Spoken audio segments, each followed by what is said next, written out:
The sound wasn't a beep. It was a scream. Continuous, high-pitched electronic wail that sliced through the pressurized air of Trauma Bay 1. 64 beats per minute. Dropping. 58. I said, "Clear the line." A voice boomed, deep and serrated with command. It didn't belong to a doctor.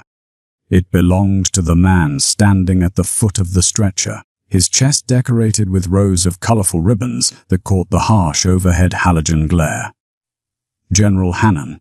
3 stars on his collar, terror in his eyes, and absolutely no business being inside a sterile field. "He is not stabilizing," the young resident Dr. Eamon Vane stammered.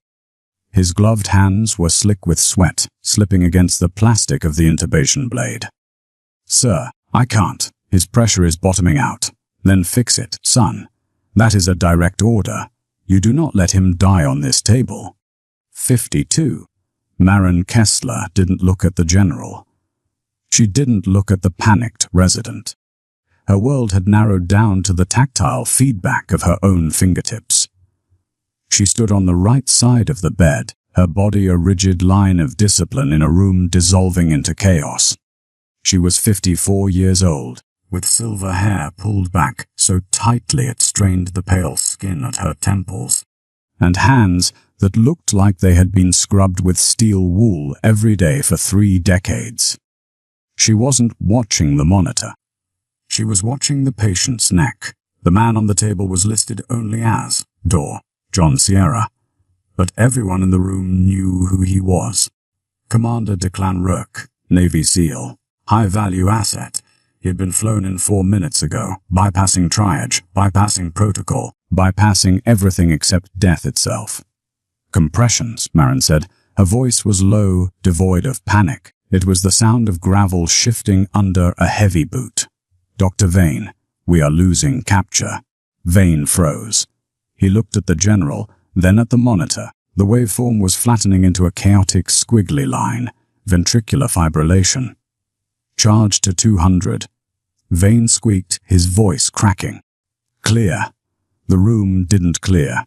The general stepped closer, his knuckles white as he gripped the rail of the bed, invading the space where the respiratory tech was trying to bag the patient. "General, you need to step back," Maren said. She didn't shout. She didn't plead. She simply stated a physical necessity. The general turned his head, his eyes narrowing as they landed on her. For the first time, he seemed to register her presence.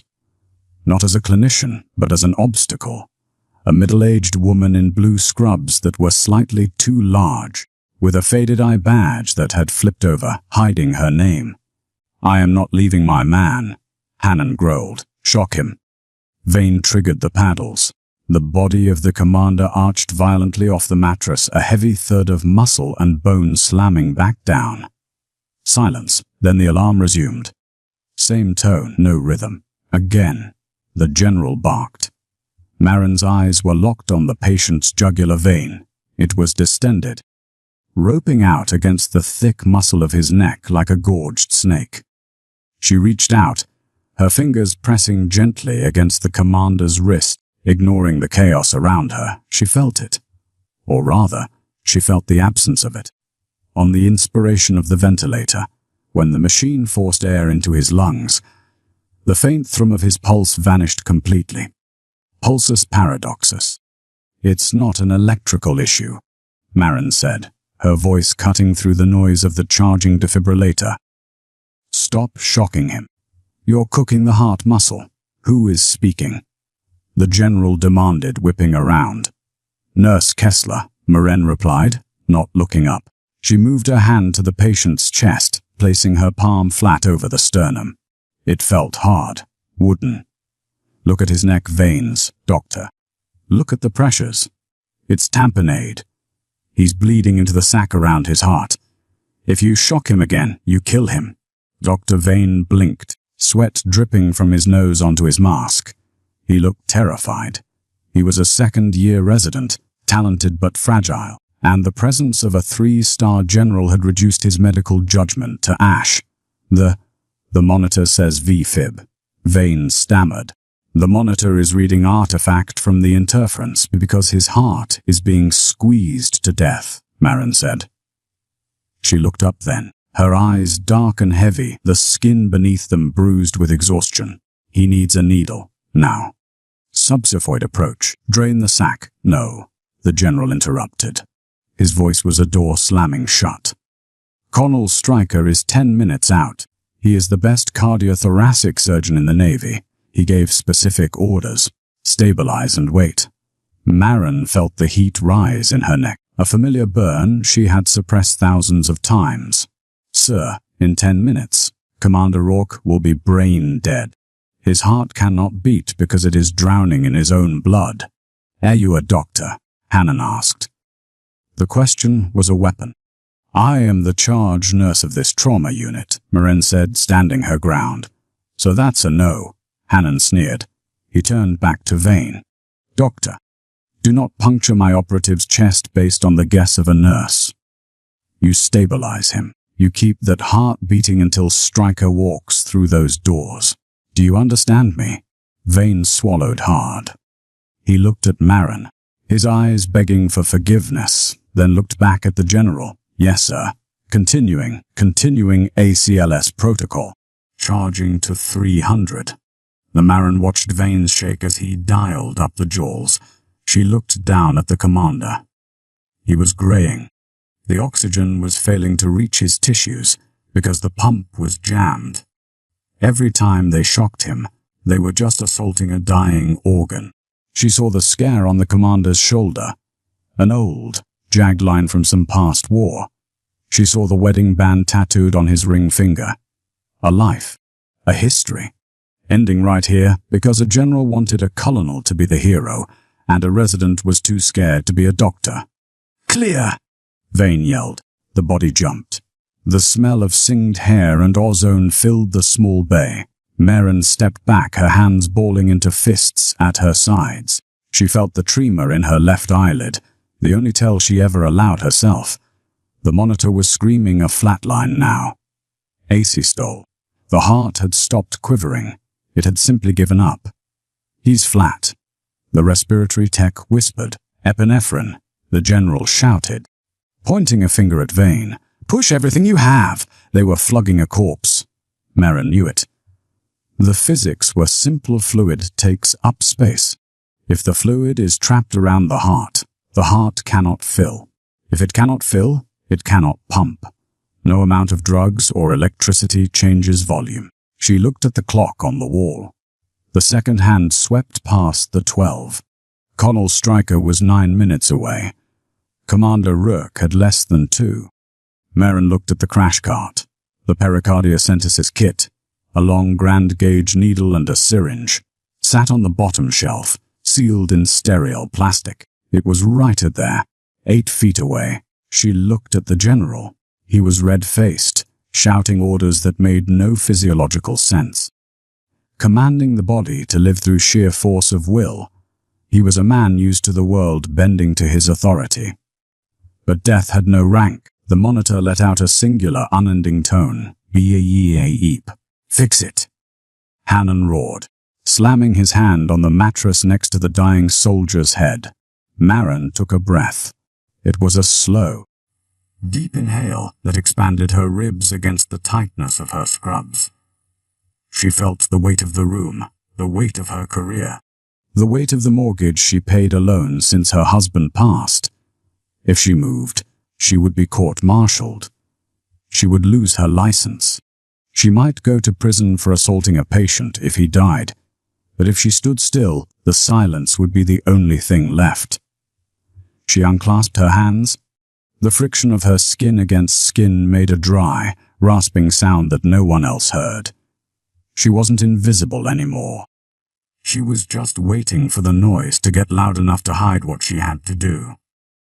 The chaos in Trauma Bay 1 was a physical thing. It had weight and texture. It was composed of General Hannon's shouting, the shrill, unending alarm of the cardiac monitor, and the useless, frantic weeping of Dr. Vane, who had finally broken under the pressure. "He's gone, sir! He's gone!" Vane cried out, dropping the paddles. They clattered against the linoleum floor, a sound like plastic bones breaking. "Pick them up!" Hannon roared, his face a mask of purple rage. He grabbed Vane by the scrub top, hauling the young man close, shaking him like a rag doll. "You do not quit until I tell you to quit. That is a United States naval officer. You will shock him until the battery dies." The general's back was turned to the patient. He was focused entirely on the hierarchy, on the chain of command, on forcing a subordinate to obey an impossible order. Marin moved.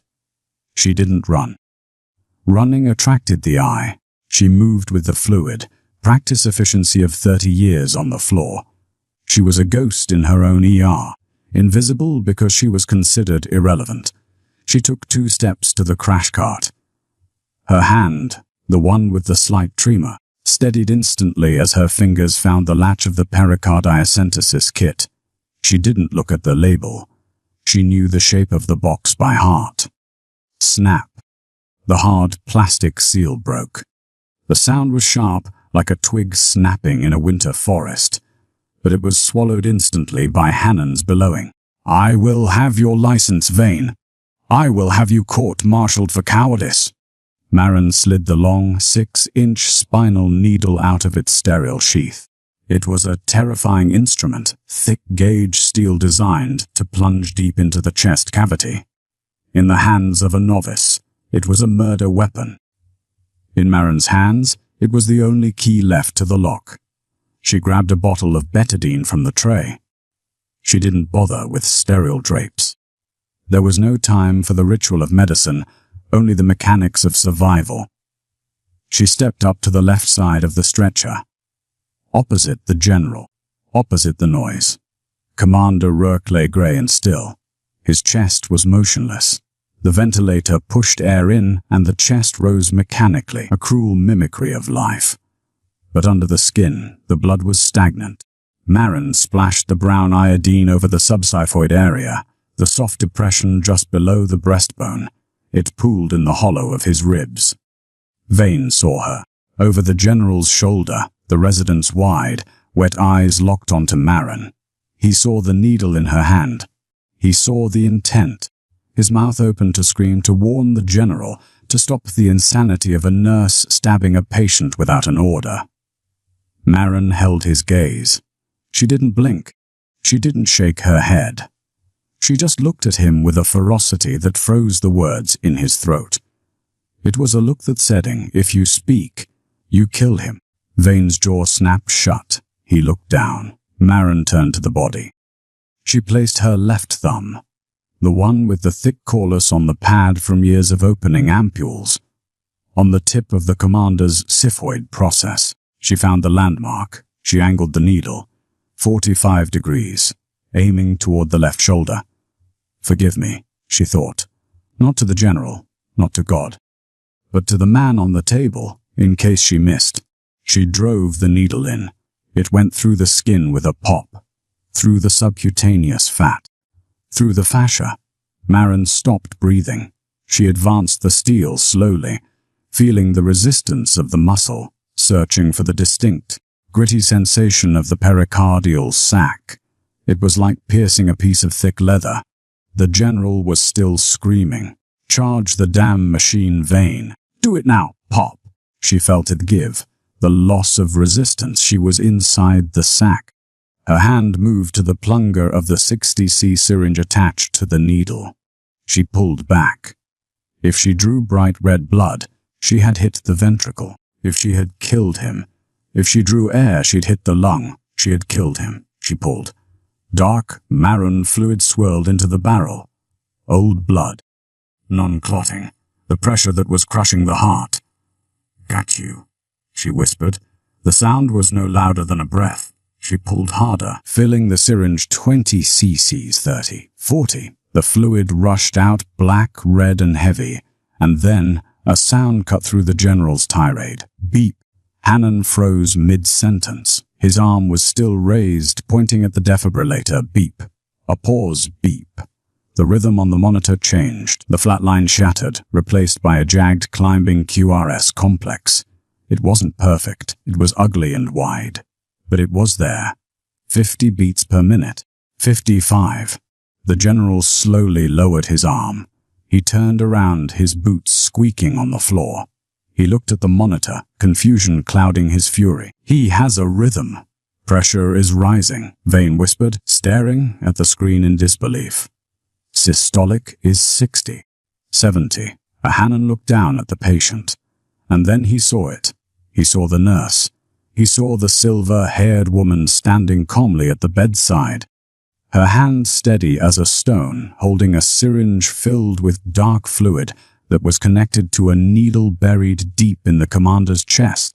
The silence that slammed into the room was heavier than the noise had ever been. It was a vacuum.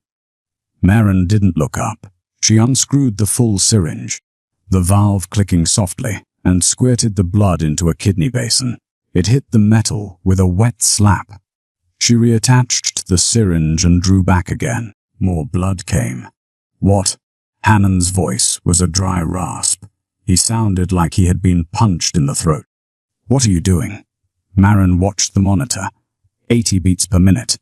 A strong, sinus rhythm. The commander's chest heaved, not from the machine, but from his own diaphragm fighting to take a breath. I am saving his life, General, Maren said. Her voice was flat, metallic. She kept her eyes on the syringe. And I would appreciate it if you stepped back. You are blocking the light. The disruption was total. The hierarchy had not just been broken, it had been inverted. A 3-star general stood impotent at the foot of the bed, while a nurse with a needle held the center of the universe. Hannon's face went from purple to a chalky, dangerous white. He took a step toward her. The ribbons on his chest jingled softly. You assaulted a patient, he hissed. The shock was fading, replaced by a cold, predatory realization of what he was witnessing. You performed a surgical procedure without an order. That is criminal battery. Maren didn't flinch. She pulled the last of the fluid, nearly 200 cc's in total. She withdrew the needle in one smooth motion, applying gauze to the puncture site. He has a pulse, Maren said, finally looking up. Her eyes met Hannon's. There was no fear in them. There was only a tired, ancient weight. She wiped a smudge of blood from her thumb onto her scrub pants. He has a pulse, she repeated. You can court-martial me later. But right now, he needs a surgeon, not a speech. The double doors of the trauma bay burst open. Status report. A new voice barked. Sharp, confident, arrogant. Colonel Stryker strode in, flanked by 2 fellows. He was crisp, clean, and 10 minutes late. He looked at the monitor, then at the general, and finally at Maren, who was holding the bloody syringe like a smoking gun. General, Stryker asked, sensing the thickness in the air. I thought you said he was coding. Hannon stared at Maren. His hands were clenched into fists at his sides. The vein in his temple throbbed. He looked at the live monitor, then back at the woman who had defied him. He was, Hannon said softly. Maren placed the syringe on the tray. The metal clinked, the sound of a gavel hitting a block. She stepped back from the bed, fading toward the wall, trying to become invisible again. But it was too late. The line had been crossed. The ink was dry. She had saved the man, but she had humiliated the authority. And in the military, humiliation was a sin far worse than death. Colonel Stryker didn't ask what happened. He read the room like he read a CT scan. Layer by layer, identifying the pathology instantly. He saw the resident Vane trembling against the wall, his career flashing before his eyes. He saw General Hannon, a man who commanded entire fleets, looking strangely diminished, his chest heaving with suppressed adrenaline. And he saw the nurse, the older woman with the silver hair, wiping down the Mayo stand as if she were cleaning up a spilled cup of coffee rather than the aftermath of a near-fatal cardiac event. Stryker moved to the bedside. He placed his hands on Commander Rourke's chest. He felt the strong, bounding pulse against his palm. Who tapped the pericardium? Stryker asked. His voice was low, deceptively calm. He didn't look up. He ran his thumb over the small, red puncture mark just below the xiphoid. Perfect entry angle. Avoided the pleural lining. Missed the liver margin by millimeters. Vane opened his mouth, but no sound came out. I asked a question, Stryker said, finally looking up. His eyes were pale blue, cold as glacier water. Vane, did you grow a spine in the 10 minutes I was in the elevator? No, sir, Vane whispered, his gaze darting to Marin. Stryker followed the look. He turned his body fully toward Marin. For the first time, he really saw her. He took in the fraying hem of her scrub pants, the sensible, worn-out shoes, and the ID badge that simply said Keysteliol RNU. Stryker asked. The word was heavy with disbelief. You performed an invasive surgical procedure on a Tier 1 asset. Marin stopped cleaning. She folded the bloody rag with precise, geometric corners. The patient was in tamponade colonel. He had lost cardiac output. He had less than a minute. You are not a surgeon, Stryker said. Stepping closer, he invaded her personal space, using his height to intimidate. You are not even a resident. You are a nurse. You do not hold a scalpel. You do not hold a needle of that gauge. Do you have any idea the liability you just created? I know the physiology, sir, Marin replied. Her voice remained steady, though she felt a familiar, sharp pain behind her eyes. The tension headache that always arrived when she had to apologize for being right. Fluid inhibits filling. Drainage restores it. The liability of a dead patient seemed higher than the liability of a surviving one. Stryker's jaw tightened. He hated insubordination, but he hated being outsmarted more. He looked back at the syringe full of dark blood sitting in the basin. It was undeniable proof of competence. General, Stryker said, turning to Hannon. Did you authorize this? The room went still. This was the pivot point. The moment where truth and rank collided. General Hannon straightened his tunic.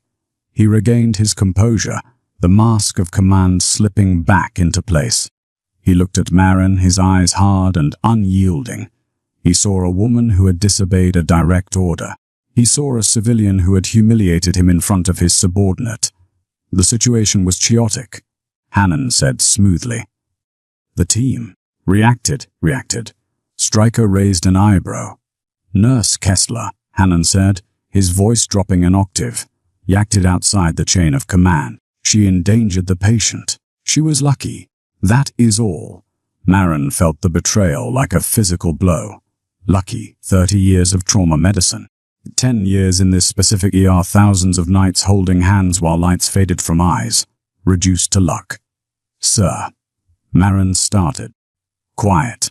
Hannon snapped. Stryker looked between them. He understood the dynamic instantly. The general was embarrassed. The nurse was the scapegoat. It was the oldest story in the military mission accomplished. Collateral damage discarded. Get him upstairs. Stryker ordered the fellows behind him, dismissing the issue. OR2 is prepped. We need to open him up and find the bleeder before it tamponades again. Move. The team sprang into action. They swarmed the bed, disconnecting Marin's leads, pushing her monitors aside. They took ownership of the body she had just pulled back from the abyss. As they wheeled the stretcher toward the doors, Commander Rourke's hand flopped off the side of the rail.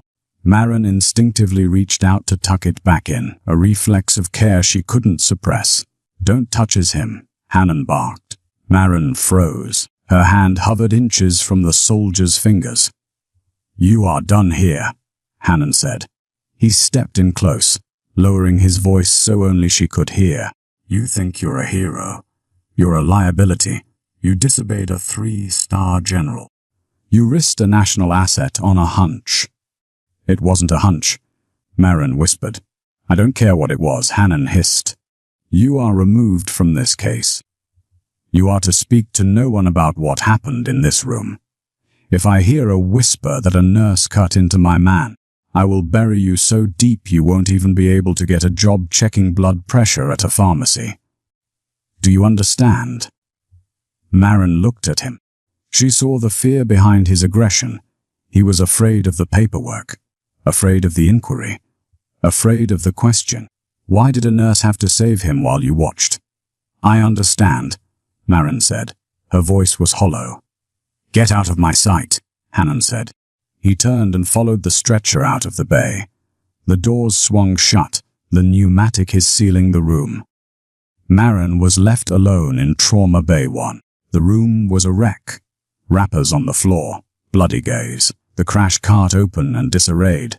The silence was deafening now. The monitor was off, the screen black. She walked over to the sink. She turned on the water, letting it run hot. She pumped the soap and began to scrub her hands. She scrubbed hard. She dug her fingernails into her palms. She washed away the betadine, the sweat, the invisible residue of the decision she had made. The door to the hallway opened. It was the charge nurse for the night shift, a younger woman named Sarah, holding a clipboard. Marin, Sarah asked, looking at the mess. What happened in here? Why is General Hannon screaming at the hospital administrator in the hallway? Marin turned off the water. She dried her hands with a paper towel, the friction rough against her skin. She looked at her reflection in the glass of the supply cabinet. She looked old. She looked tired. Nothing, Marin said. Just a code? A code? Who ran it? Dr. Vane, Marin lied. The words tasted like ash. He did a good job. Well, Sarah said, looking uncomfortable. Admin wants to see you now. They said to bring your badge. Marin nodded. She knew what that meant. Suspension. Pending investigation. The wheels of the bureaucracy were already turning to crush the anomaly. She reached into her pocket and pulled out a small, crumpled object she had unconsciously picked up from the floor during the chaos. It was a patch. A Velcro patch that had been torn from Commander Rourke's uniform when they cut his shirt off. It was a simple, dark green rectangle. No name, just a symbol of a trident. She rubbed her thumb over the embroidery. The thread was rough, durable. She had saved a ghost. And for that sin, she was about to be erased. Marin placed the patch on the counter, right next to the empty syringe. She straightened her scrub top, took a deep breath that rattled slightly in her chest, and walked toward the door. She didn't look back. The room knew the truth. That would have to be enough. The office of the hospital administrator, Marcus Sterling, smelled of stale coffee and carpet cleaner. It was a windowless box on the first floor, far removed from the blood and noise of the trauma bay. It was a room where careers were dissected in quiet, polite sentences. Marin sat in the low chair across from the desk. She held her hands in her lap, fingers interlaced. She ran her right thumb over the back of her left hand, tracing the faint, jagged white line of a burn scar she had gotten 20 years ago. Not from a war, but from a kitchen accident the night her husband died. It was a nervous habit, a tactile anchor when the world started to spin. The general is furious, Marin, Sterling said. He didn't look angry. He looked exhausted. He was a man who managed spreadsheets, not soldiers, and General Hannon had just bulldozed through his budget meeting. He's threatening to pull the military contract. He's talking about press conferences. He's talking about assault charges. I saved the patient, Marin said. Her voice was steady, but it felt thin in the recycled air. That's not the version on the official report. Sterling sighed, sliding a piece of paper across the desk. Marin didn't pick it up. She could read the header upside down. Incident report unauthorized procedural near-miss event. Colonel Stryker's notes indicate that the resident, Dr. Vane, identified the tamponade and was preparing the procedure when you intervened prematurely, Sterling said, choosing his words carefully. The narrative is that you panicked, that you jumped the gun, that you endangered a stabilized patient. Marin felt a cold, hard knot form in her stomach. It wasn't surprise. She had worked in hospitals long enough to know that truth was flexible when liability was involved. Vane had buckled. To save his residency, he had agreed to the lie. To save face, the general had endorsed it. I didn't panic, Marin said softly. Vane was paralyzed. The patient had no pulse. I had the work. It doesn't matter, Marin. Sterling snapped, finally losing his cool. You are a nurse. You are not credentialed for invasive surgical interventions. Even if you were right, and I'm not saying you weren't, you broke the fundamental rule of this institution. You acted outside your scope, so the rule is more important than the life. Sterling rubbed his temples. In a courtroom. Yes, in a contract negotiation with the Department of Defense. Absolutely. He leaned back, avoiding her eyes. You are placed on administrative leave, effective immediately, without pay, pending the results of the internal review board. He slid a plastic tray toward her. I need your badge. Marin. The silence returned. It was different from the silence in the trauma bay. That silence had been pregnant with potential, with the fight for life. This silence was sterile and final. It was the sound of a door locking. Marin reached up and unclipped her badge, the plastic rectangle that had defined her existence for 12 years. Charge nurse, trauma, ACL as instructor. She placed it in the tray. It made a hollow clatter. Go home, Marin, Sterling said, his voice dropping to a whisper. Pray the commander pulls through without complications. If he dies, or if there's an infection, God help you. Marin stood up. Her knees popped. She felt the weight of her 54 years in her lower back. She didn't say goodbye. She didn't defend herself again. She walked out of the office, the burn scar on her hand throbbing in time with her heart. She walked to the locker room in the basement. It was empty. The shift change had passed. She opened her locker, number 402. Inside, taped to the metal door, was a small, grainy photo. It wasn't of a child or a vacation. It was a Polaroid of a man with a thick beard and kind eyes, laughing at a camera. Liam, she touched the photo. She remembered the night he died. She was 30 years old, a school teacher then. He had collapsed in the kitchen. She had called 911. She had waited. She had trusted the system. She had trusted the ambulance. Trusted the ER triage nurse who said it was just indigestion. Trusted the doctor who didn't come for 45 minutes. Liam had died of a ruptured aortic aneurysm while waiting for a CT scan. He had died because everyone was following protocol, and no one was looking at the patient. That was the night Marin Kessler died, and the night the nurse was born. She had gone back to school. She had learned every protocol, so she would know exactly when to break them. She had spent 2 decades hardening herself into a weapon against incompetence, and now the system had disarmed her. She took off her scrubs. She folded them neatly, placing them in the laundry bin. She put on her civilian clothes, a gray sweater, dark jeans, sneakers. She looked like anyone else now. Just a middle-aged woman carrying a tote bag. She shouldn't have gone upstairs.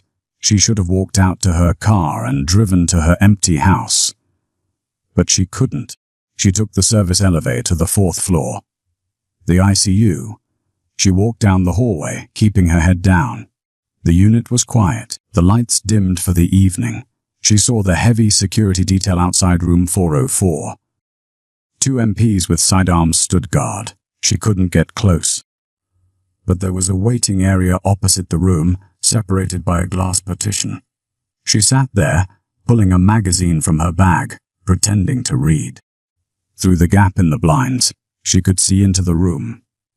Commander Rourke was there. He was hooked up to a forest of machines. A ventilator tube was taped to his mouth, and standing over him was Colonel Stryker. The surgeon was pointing at the monitor, explaining something to General Hannon. The general nodded, looking solemn, looking concerned. A photographer from the base public affairs office was there, snapping a picture of the general standing vigil by his fallen soldier. The lie was being cemented in real time. The hero general, the brilliant surgeon, the saved soldier, Marin watched them. She felt a deep, burning resentment, not for the credit, but for the arrogance. They treated the body in the bed like a trophy. Then she saw something. Stryker left the room. The general sat down in the chair, pulling out his phone. The MPs stared at the wall.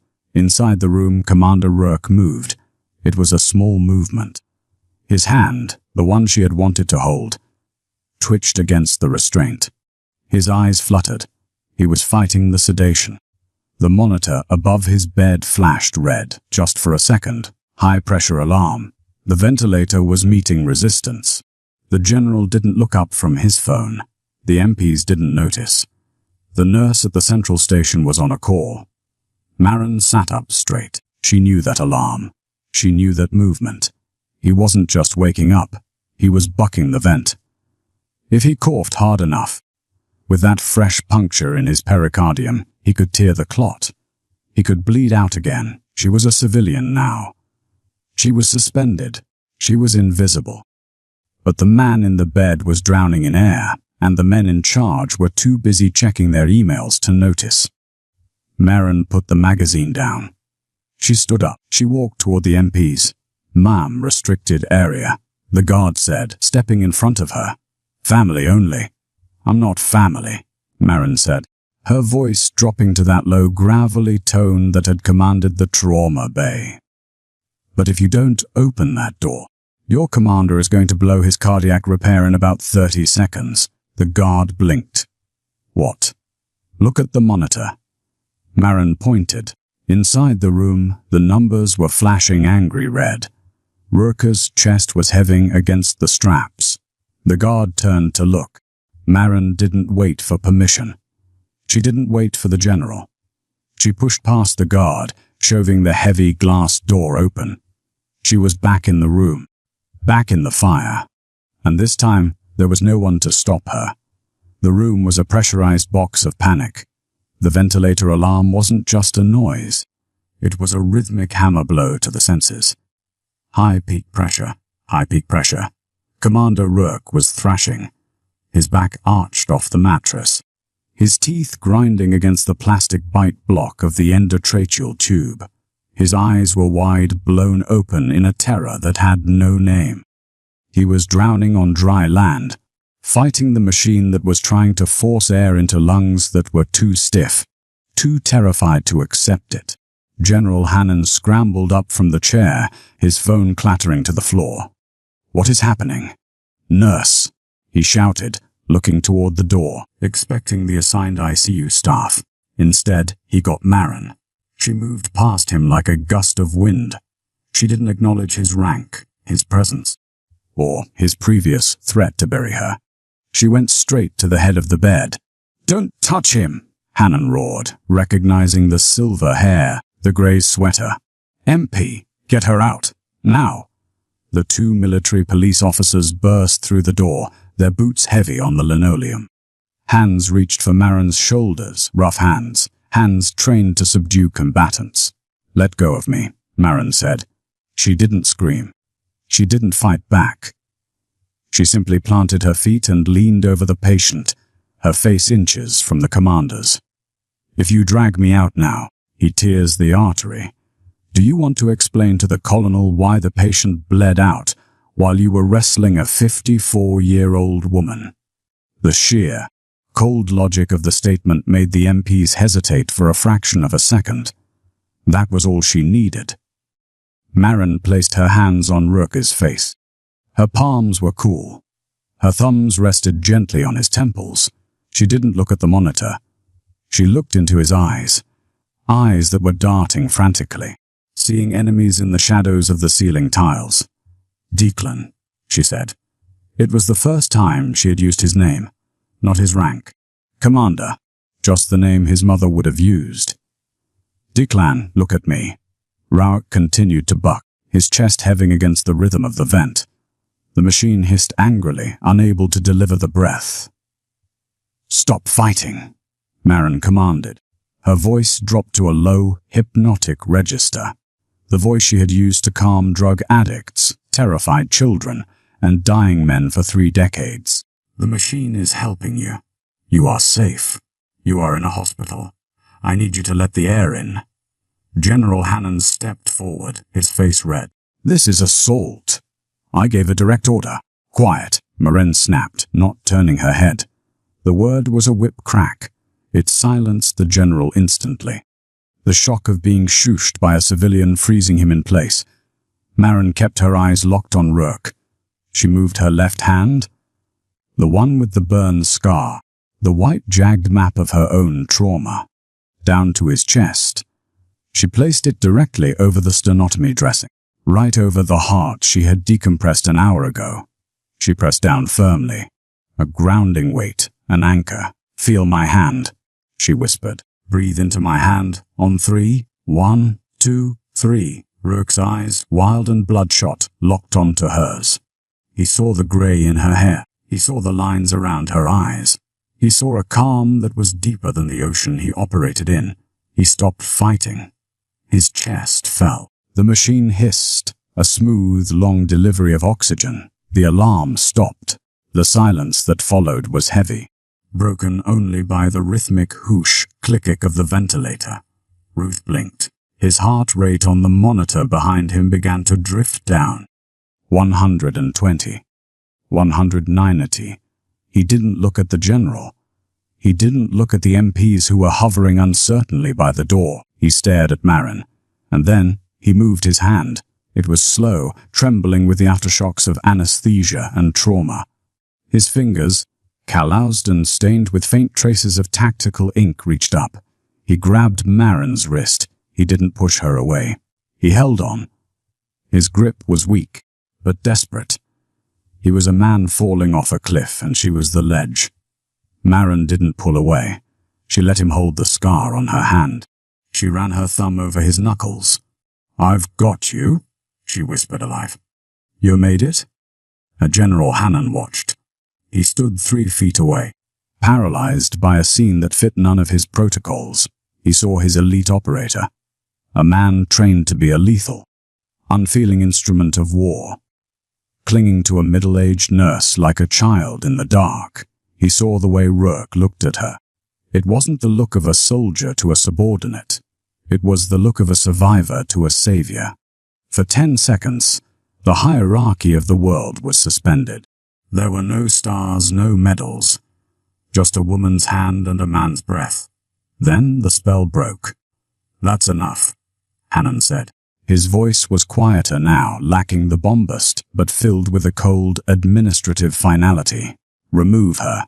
The MPs moved in, this time. They didn't hesitate. One grabbed Maren's left arm, the other her right. They pulled her back. Maren didn't resist. She let her hand slip from Rourke's grip. The commander's hand fell back onto the sheets. He tried to lift his head, his eyes following her, panic flaring briefly in his pupils before exhaustion took him back down. He made a sound around the tube, a low groan of protest. "He's stable," Maren said to the general as they dragged her backward toward the door. She wasn't pleading for her job. She was giving a handoff report. Watch his anxiety. If he fights the tube again, sedate him. Don't yell at him. Hold his hand. "Get her out," Hannon said, turning his back on her to look at Rourke. They hauled her into the hallway. The glass door swung shut, muffling the sound of the ventilator. People were watching. Nurses from the station, visitors, the cleaning staff.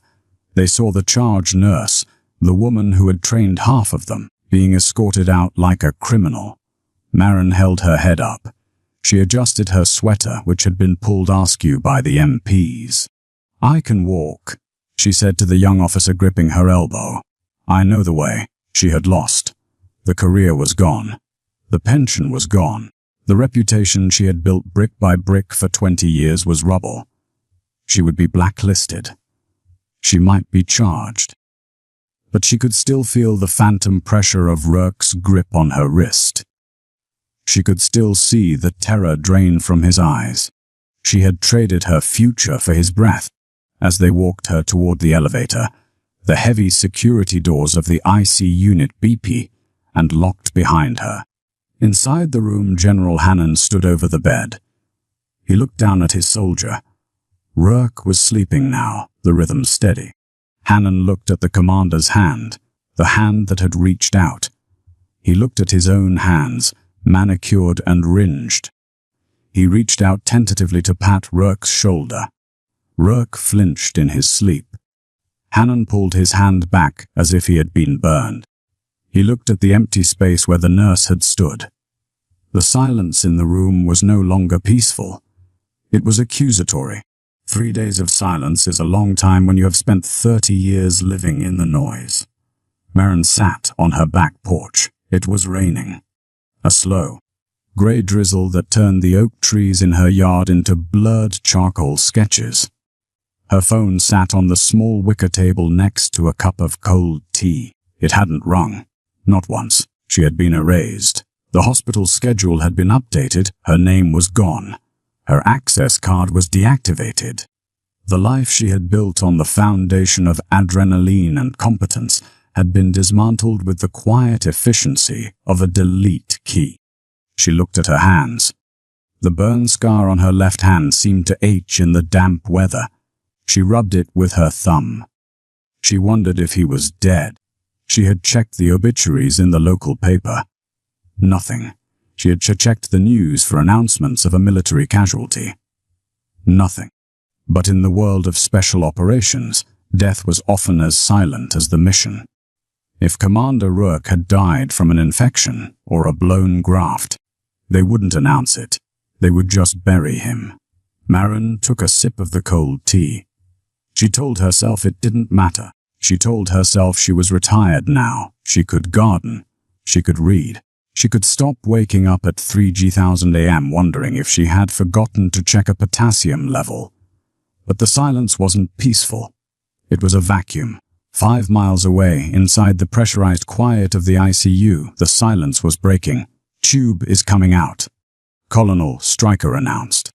The respiratory therapist deflated the cuff. "Cough for me, Commander." Declan Rourke heaved. His body convulsed a wet, violent spasm as the plastic snake was pulled from his throat. He gasped, sucking in raw, unfiltered air. His throat felt like it had been scrubbed with glass. "Easy," Stryker said, patting his shoulder. "Breathe. You're back with us." Rourke squeezed his eyes shut. The room spun. The lights were too bright. His chest throbbed with a dull, heavy itch where they had sawed through his sternum to fix the damage. "Water," he croaked. The word was barely a sound. A nurse, a young man Maren had trained, held a cup of ice chips to his lips. Rourke took them greedily, the cold melting the fire in his throat. He blinked, his vision clearing. He saw the uniforms first. General Hannon stood at the foot of the bed. He was in his dress blues now, looking immaculate, powerful and relieved. "Welcome back, son," Hannon said, a tight smile on his face. "You gave us a scare, but you're Navy. Tough to kill." Rourke tried to sit up, but his muscles failed him. He slumped back against the pillows. He looked at Stryker. "You," Rourke rasped.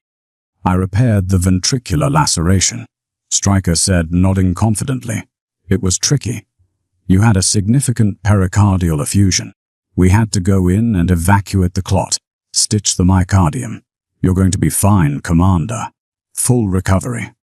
Rourke stared at him. His mind was a fragmented puzzle of pain and drugs, but there were pieces that were razor sharp. He remembered the darkness. He remembered the feeling of drowning. He remembered the pressure in his chest building until he thought his head would explode. And he remembered the voice. It wasn't Stryker's voice. It wasn't the general's. It was a woman. "Low? Gravelly. I've got you." "The woman," Rourke whispered. The room went still. Stryker stiffened. General Hannon clasped his hands behind his back, his smile faltering just a fraction. "There were a lot of nurses in and out," Hannon said smoothly. "Standard team rotation." "No," Rourke said. He found a reserve of strength in his diaphragm. "The one with the needle." Stryker cleared his throat. "Commander, as I said, I performed the surgery. The tamponade was relieved in the OR." Rourke turned his head slowly, his eyes dark and sunken, locked onto the general. He was weak, but he was still a Tier 1 operator. He knew when he was being handled. He knew the texture of a lie. "I felt it," Rourke said. "Before the OR. In the trauma bay. I was the pressuring." It stopped. He looked at Vane, who was standing in the corner, holding the chart. Vane looked like he wanted to dissolve into the floor. "Who put the needle in my chest?" Rourke asked. The question was an order. Vane looked at the general. The general stared straight ahead. "It was an irregular procedure," Hannon said, his voice dropping. "There was a deviation from protocol. It has been handled. The individual responsible has been removed," Rourke repeated. "She was a liability," Hannon said, regaining his footing. "She took a risk that could have killed you. We don't reward recklessness, Commander. We maintain standards.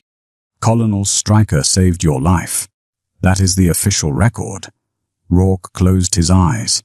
He thought about the moment in this very room 3 nights ago. The machine fighting him, the hands on his face, the thumb rubbing his knuckles. "Feel my hand.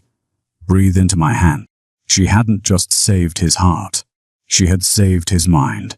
She had pulled him out of the panic spiral that kills soldiers just as dead as bullets do. "General," Rourke said softly. "Yes, son. Does the official record say I panicked?" Rourke opened his eyes. "Does it say I bucked the vent? Does it say I was terrified?" Hannon paused. "No. The record says you were sedated and stable." "So the record is a lie," Rourke said. "The record protects your reputation," Hannon countered, his voice hardening. "And the Navy's." Rourke looked at the ceiling.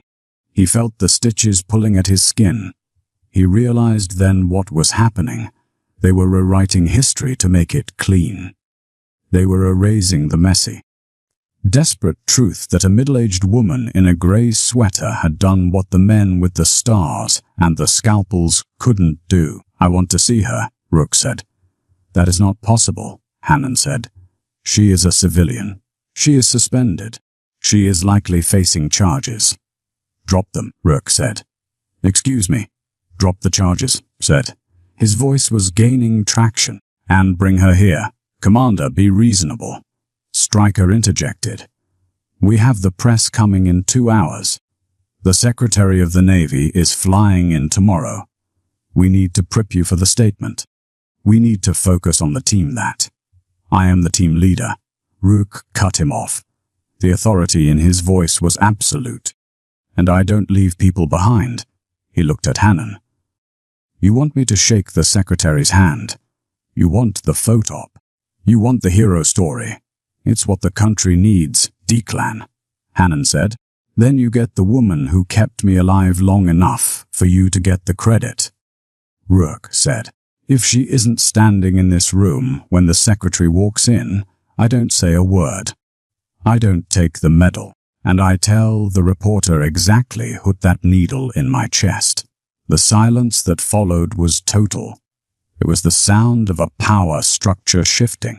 It didn't happen with a shout or a gun. It happened because the one man who couldn't be ignored had just decided to speak. Hannon looked at Rourke. He saw the resolve. He realized with a sinking feeling that he had miscalculated.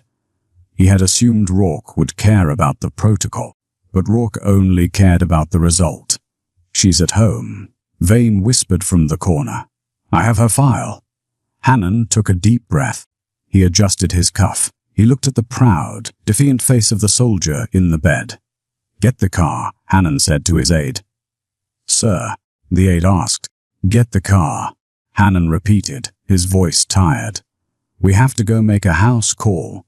Maren was washing her teacup when she saw the headlights. They swept across her kitchen window, cutting through the gloom of the rainy afternoon.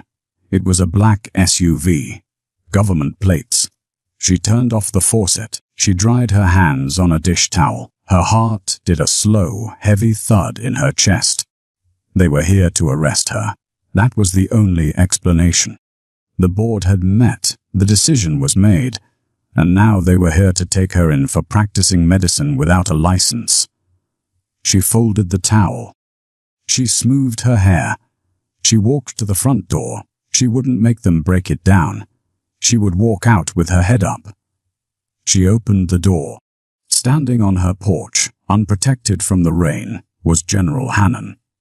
Water dripped from the brim of his hat onto his ribbons. He looked uncomfortable. He looked out of place. He looked like a man who was swallowing a very large, very bitter pill. Behind him, the aide stood by the car door, holding it open. General said. She didn't step back. She didn't invite him in. Miss Kessler, Hannon said. He didn't yell. He didn't command. Are you here to take my license? Marin asked. Hannon looked at her. He looked at the modest house, the grey sweater, the face that had stared him down in the trauma bay. No, Hannon said. The commander is awake. Marin let out a breath she didn't know she was holding. He's okay. Persistent, Hannon said. He is refusing to cooperate with the debriefing. Why? Because you aren't there. Marin stared at him. The rain pattered against the porch roof. He wants to thank you, Hannon said, forcing the words out. Frankly, he gave me an order. The general took a step back, gesturing toward the open car door. Get your coat, Marin, Hannon said. It was the first time he had used her first name. We are keeping the Navy waiting. The drive back to the hospital was conducted in a silence that felt heavier than the rain hammering against the roof of the SUV. General Hannon drove with both hands on the wheel at 10 and 2, his posture rigid. Marin sat in the passenger seat, her grey tote bag on her lap. They didn't speak. There was nothing to say. The power dynamic had shifted so fundamentally that language felt insufficient. The general, a man who moved armies, was currently acting as a chaffier for a suspended nurse because a bedridden soldier had given him no choice. When they pulled up to the emergency entrance, not the main lobby, but the ambulance bay where Marin had spent half her life, Hannon put the car in park. The Secretary of the Navy lands in 40 minutes, Hannon said, looking straight ahead through the windshield. The press is setting up in the conference room. The narrative is already written, Marin. We can't change the press release. I don't want to be in the press release, Marin said quietly. Hannon turned to look at her. For the first time. His eyes weren't hard, they were searching. Then what do you want? Marin looked at the sliding glass doors of the ER. She saw a trauma team rushing a gurney in. She saw the organized chaos she loved. I want to do my job, she said. And I want the mark off my record. I am not a liability, General. I am the safety net you didn't know you needed. Hannon nodded slowly. Done. They walked in together. The visual was jarring. The three-star general in full-dress blues, ribbons gleaming under the fluorescent lights, walking in step with a woman in jeans and a rain-dampened sweater. Heads turned. Dr. Vane, standing at the central station, dropped a pen. Sarah. The night charge stopped mid-sentence. They watched as the general held the door open for Marin Kessler. They took the elevator to the 4th floor. The ICU hallway was buzzing now. Suits, earpieces, the polished machinery of military public relations. Colonel Stryker was standing outside room 404, checking his watch. When he saw Marin, his jaw tightened, but he stepped aside. He had his orders. Marin walked into the room. Commander Rourke was sitting up, propped by pillows. He looked pale, the skin around his eyes bruised and dark, but he was alert. The ventilator was gone. The monitors were chirping a steady, rhythmic song of survival. When he saw her, he didn't smile. He didn't salute. He just stopped moving. You came, Rourke rasped. His voice was like grinding stones, raw from the intubation.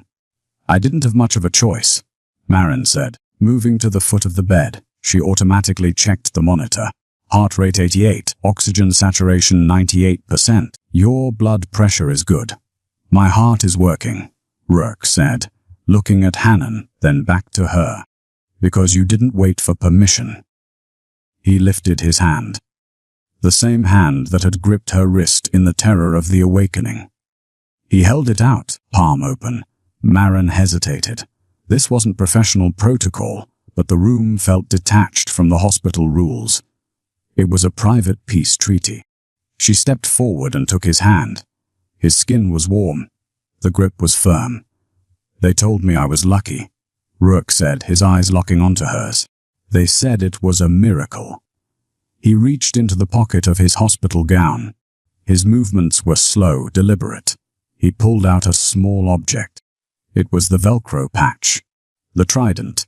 The one she had left on the counter in the trauma bay. "One of the cleaners found this," Rourke said. "It belongs on the gear of operator who completed the mission." He pressed the patch into Marin's palm. The rough embroidery scratched against her lifeline. "You don't have to wear it," Rourke whispered. "But you keep it." "As a reminder." "A reminder of what?" Marin asked softly. "That rank doesn't save lives," Rourke said. "Competence does." He looked up at General Hannon, who was standing by the door, watching the exchange with a stoic, unreadable expression. "She stays on the team, General," Rourke said. "It wasn't a request.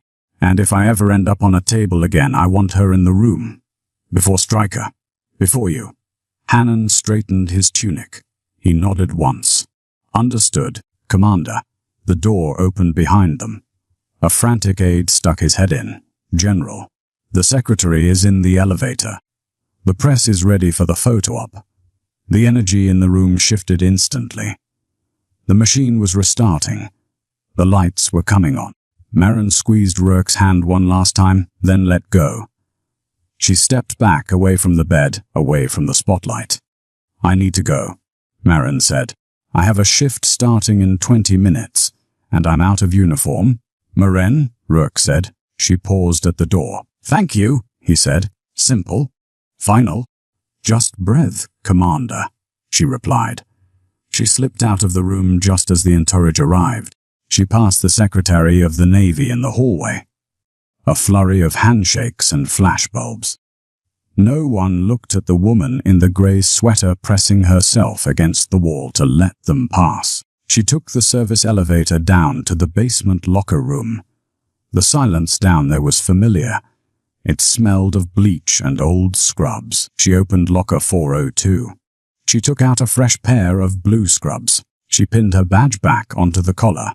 Marin Kessler, RN charge nurse. She looked at the patch in her hand. She couldn't wear it.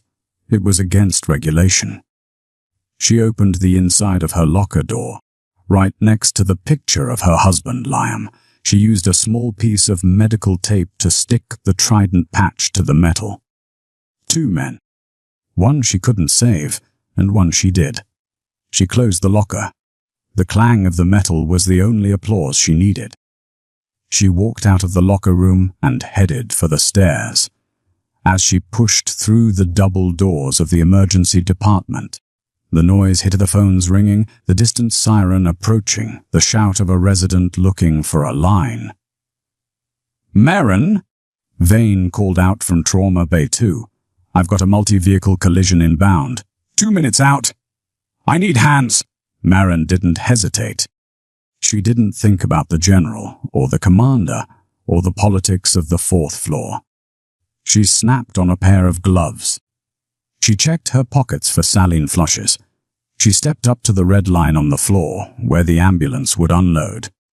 "I'm here," Marin said, her voice cutting through the noise, calm and absolute. "Let's get to work." The bay doors opened. The siren wailed. And Marin Kessler stood ready, invisible to the world, but essential to its survival. True heroism rarely happens on a stage. It happens in the quiet moments when no one is watching. When a decision is made not for glory, but for life. It is found in the steady hands of those who refuse to wait for permission to do what is right. Thank you for listening to this story. It has been an honor to tell it to you. Would you like me to develop another narrative exploring a different kind of quiet heroism, perhaps in a courtroom or a cockpit?